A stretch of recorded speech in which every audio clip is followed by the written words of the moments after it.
একটা ডকুমেন্টারিতে সেখানে জুলাই বিপ্লবের কিছুটা বিকৃতি করা হয়েছিল। জুলাই বিপ্লবের প্রকৃত নায়কদের তাদের যে রোল ছিল সেটাকে খাটো করার চেষ্টা করা হয়েছিল দুর্ভাগ্যজনকভাবে, এবং এটা স্বয়ং প্রেসিডেন্ট তিনি স্বীকার করেছেন, যিনি মন্ত্রী তিনিও স্বীকার করেছেন। এবং আজকে যে প্রধানমন্ত্রী জুলাই জাদুঘর যে উদ্বোধন করলেন, সেখানেও আমি আশা করেছিলাম সবাই মিলে একসাথে এই উদ্বোধনটা হবে, কিন্তু সেখানেও কিন্তু এই কাজটি হয়নি।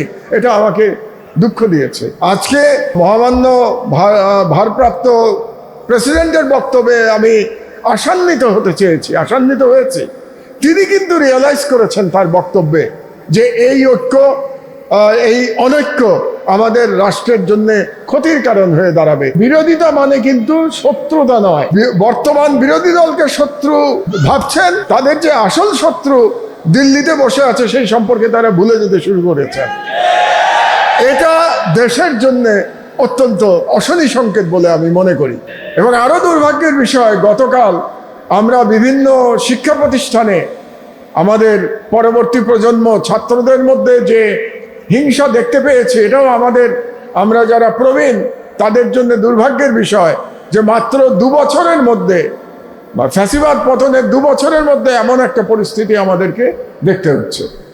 তো সুতরাং এবারের যে ভুল ভ্রান্তি আমাদের হয়েছে, সেখান থেকে আমি মনে করি আমরা যারা দায়িত্বশীল আছি তারা শিক্ষা গ্রহণ করব, এবং বিশেষ করে আমাদের মনে রাখতে হবে যারা সরকারে থাকবে তাদের দায়িত্ব বেশি।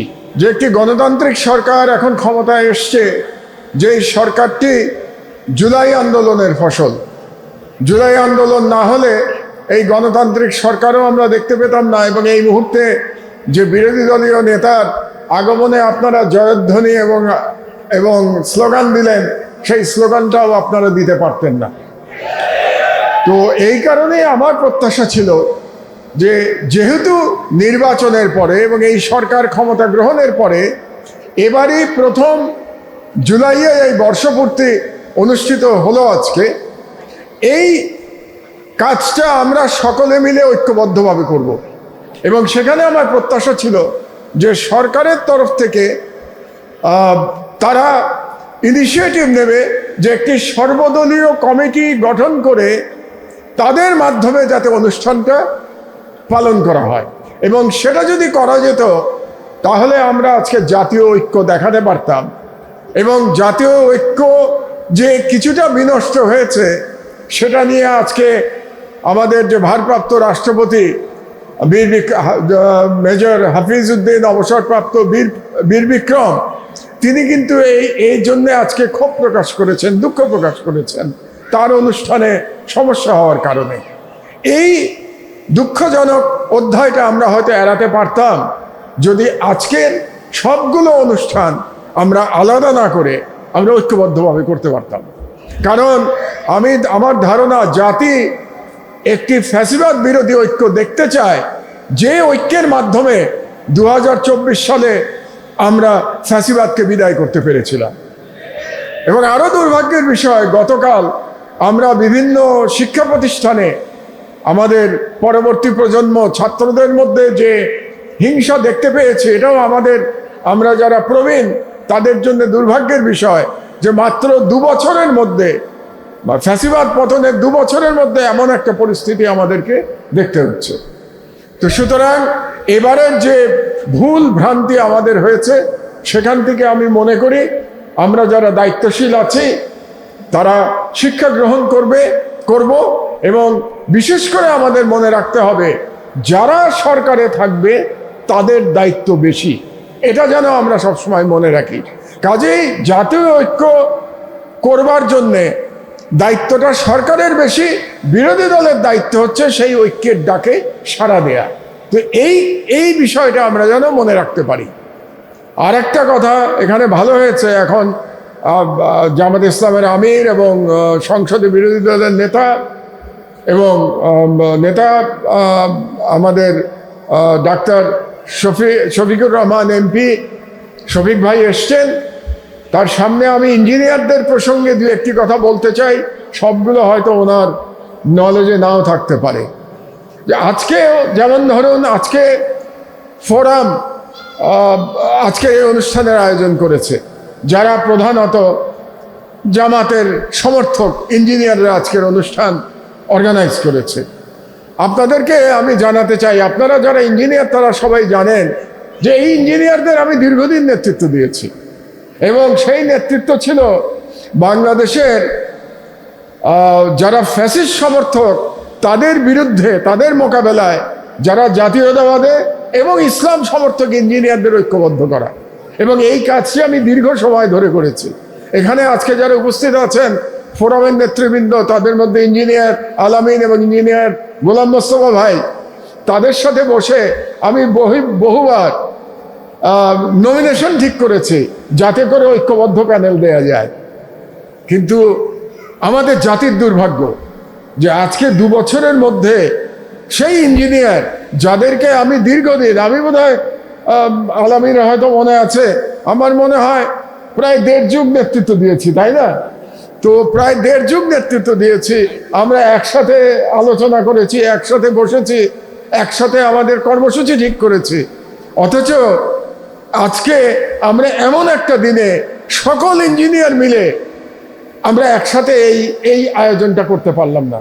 এটা ইঞ্জিনিয়ার হিসেবে আমাকে পীড়া দেয়, এবং এই আইবিতে তো আমার পদচারণা ছিল, রেগুলার পদচারণা ছিল, বরং সাংবাদিক হওয়ার পর থেকে পদচারণা কমে গেছে, এর মধ্যে জেলে যাওয়ার পরে আরও পদচারণা কমে গেছে।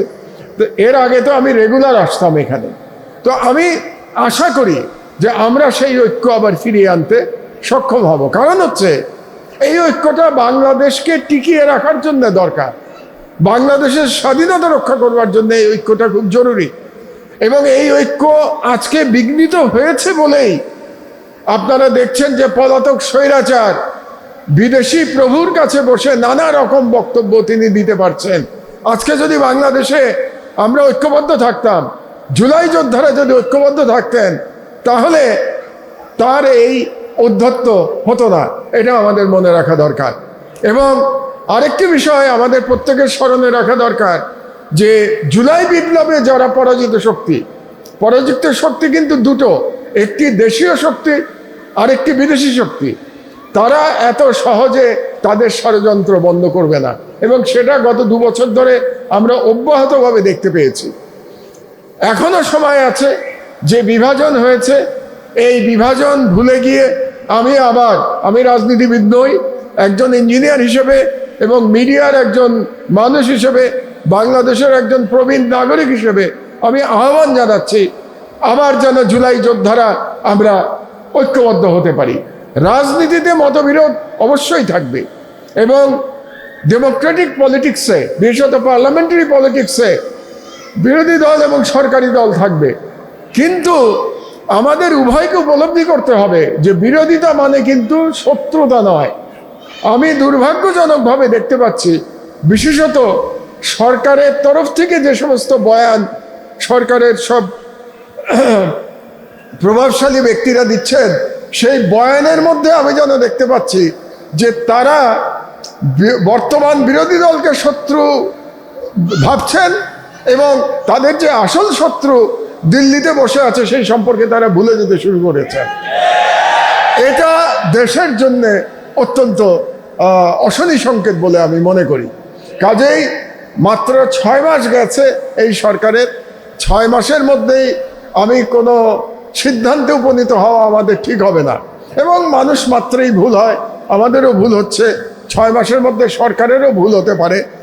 এখন আমাদের দেখতে হবে যে সেই ভুল থেকে সরকার শিক্ষা গ্রহণ করেন কি না। আজকে মহামান্য ভারপ্রাপ্ত প্রেসিডেন্টের বক্তব্যে আমি আশান্বিত হতে চেয়েছি, আশান্বিত হয়েছে। তিনি কিন্তু রিয়েলাইজ করেছেন তার বক্তব্যে যে এই ঐক্য, এই অনৈক্য আমাদের রাষ্ট্রের জন্য ক্ষতির কারণ হয়ে দাঁড়াবে। তার বক্তব্য নিশ্চয়ই আপনারা শুনেছেন আমার মতো, এবং তার বক্তব্যে মনে হয়েছে যে তিনি ভুল বুঝতে পেরেছেন। যেমন যে ইস্যুটি নিয়ে ওখানে সমস্যা হয়েছিল সেটা হলো, আপনারা জানেন, একটা ডকুমেন্টারিতে সেখানে জুলাই বিপ্লবের কিছুটা বিকৃতি করা হয়েছিল। জুলাই বিপ্লবের প্রকৃত নায়কদের, তাদের যে রোল ছিল সেটাকে খাটো করার চেষ্টা করা হয়েছিল দুর্ভাগ্যজনকভাবে, এবং এটা স্বয়ং প্রেসিডেন্ট তিনি স্বীকার করেছেন, যিনি মন্ত্রী তিনিও স্বীকার করেছেন। এবং আজকে যে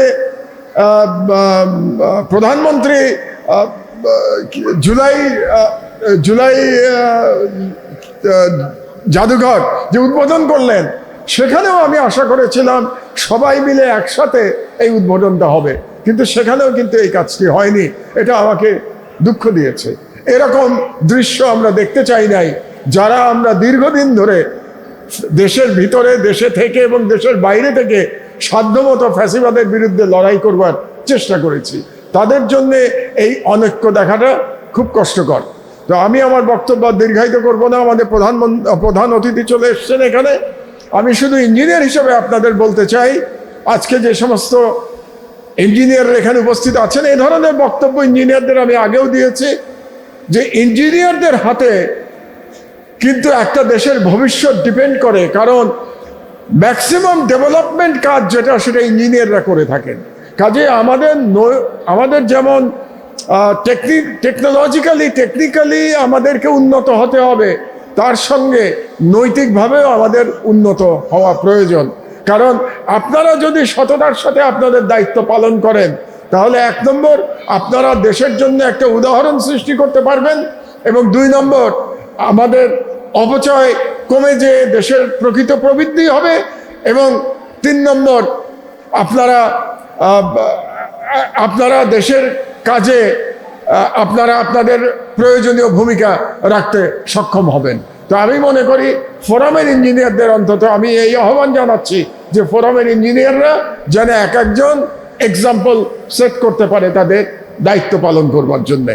তো আপনারা যে আজকে এই অনুষ্ঠানের আয়োজন করেছেন, এই জন্যে আপনাদেরকে ধন্যবাদ জানাচ্ছি, এবং আপনাদের সংগঠনের উত্তরোত্তর উন্নতি কামনা করে এবং শহীদদের প্রতি আবারও আমার শ্রদ্ধা জানিয়ে বক্তব্য শেষ করছি। আল্লাহ হাফেজ। বাংলাদেশ জিন্দাবাদ। জুলাই বিপ্লব অমর হোক।